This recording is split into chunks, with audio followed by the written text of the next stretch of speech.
You guys tell me if you've seen this before, okay? A 60-pound sack of concrete. We're gonna put it right in the tub, right on top.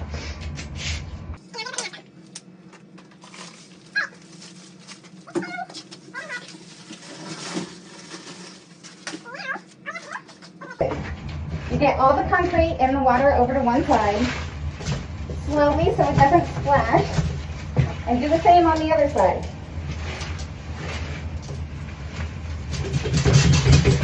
You really want all the concrete over on one side so it doesn't stick.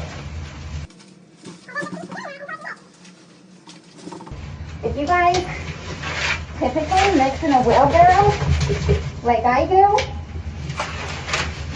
this is going to be a game changer for you.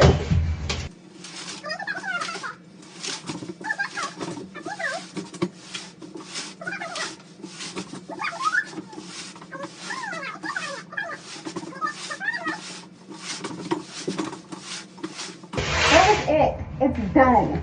It's done. I'll mix a little bit more just to be certain, but let me show you guys. You see that?